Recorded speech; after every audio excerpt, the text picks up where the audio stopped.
My name's PC Sharpe. I'm the Youth Engagement Officer for North Worcestershire. When someone reaches the age of 10, they are criminally responsible. That means that if you break the law, then you've got to face the consequences. Around alcohol and drug use, then there are laws in place that obviously the police deal with. Alcohol's a straightforward one. You can't buy alcohol until you're 18 years old. You can't consume alcohol until you're 18 years old. That's quite straightforward. Drug use among young people can be really confusing, especially around drugs such as cannabis. Is it a B drug, a class C drug? People don't know. Is it going to cause us problems? How strong is it, etc., etc. So it can be really confusing for young people around the law and what exactly will happen to them if they are caught on the street, say with some cannabis. Completely different from when you go over the age of 18. But let's deal with someone who's 17.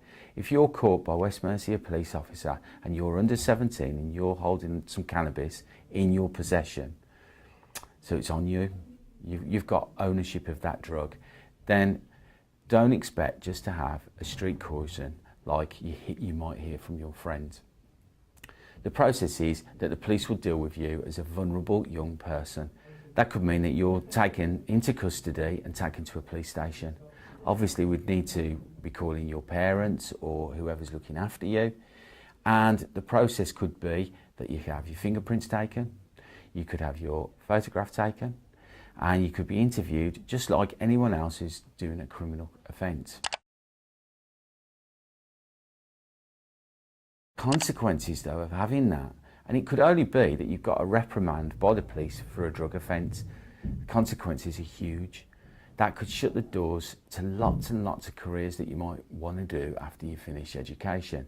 For argument's sake, would you want to work with children? That door's shut. Would you want to be a police officer? That door's shut. There's lots and lots of careers that unfortunately you won't be able to do. But also just think about foreign travel. Yeah, you can go to the EU on a normal passport, but could you get a visa to go to America? I know for a fact that you couldn't. And we're not just talking about in the next couple of years, we could be talking in the next 10, 20 years. When you apply for a visa, you will not be able to go. Huge consequences. Is it worth it just for having that possession of a drug? There's also confusion about what is drug dealing.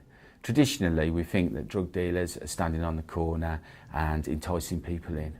But you could be a drug dealer yourself. Say a group of friends get together on a Friday night and they all put in their £5, etc. One of you knows someone, a friend of a friend, and goes off and gets the drugs for that weekend. Just by doing that and bringing those drugs back to your friends, you in fact are becoming a drug dealer. You're dealing drugs to your friends. It's as simple as that. Obviously the penalties are going to be a lot higher than if it's just simple possession. So just doing a favour for a group of friends and going to get something for the weekend, for argument's sake, could have massive implications for the rest of your life. There is positive news that drug use and alcohol misuse amongst young people is actually falling. That's really, really good and positive news. Unfortunately, there are groups of young people that are still taking drugs and they're not seeing the effects that it can have on them and their health and obviously their future careers. Legal highs have come to the fore in recent years. A lot of young people are starting to experiment with these. As a police officer, it is really hard to say what is legal and what is not. The government looks at these drugs and they go on to a temporary banning order. So if a young person is caught with a legal high, whether they've bought it off the internet or out of a head shop, that person could still face being arrested until that drug is tested. And do you really know what's in that drug? Because it could have something that is on the ban list, and then the repercussions for you will be that you've been caught with an illegal drug. The health implications though, that's what really worries me. As police officers, we're going to more and more incidents where young people have got mental health problems. A lot of these are results of using drugs, such as legal highs. As part of my role as Youth Engagement Officer, I do a lot of inputs in schools, colleges and to young people's groups around alcohol and drugs. This can start off with the STAR project, that's Stop, Think, Act and Reflect, and that's directed for Year 6 groups. And as part of that project, each pupil will get their own book, which is information all about around the law and around peer pressure, and it's theirs to keep and to refer back to as they progress through school. Other work that our team do could be something bespoke to a school. We tend to find that schools will call us when they've got a localised problem with 1, 2 or slightly more pupils. We'll then go into the school and sit down with those pupils and talk about more in depth about around drugs and alcohol misuse. Tend to find that that solves the problem and no further action is needed.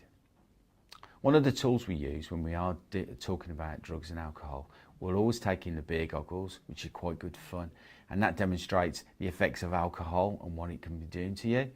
But we'll also take in a drug box, show exactly what the drugs look like and how similar they are. White powders, could that be cocaine?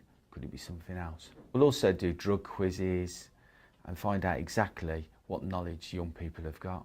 A lot of times they don't have that knowledge, and it's really good that we can tell them exactly what the law states and some of our own personal experiences as police officers around dealing with drugs and alcohol.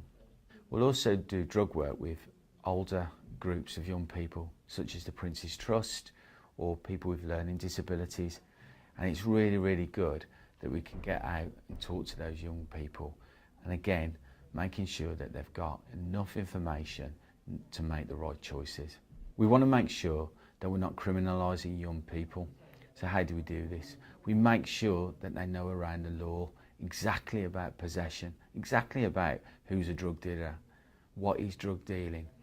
But it's also about those health implications, isn't it?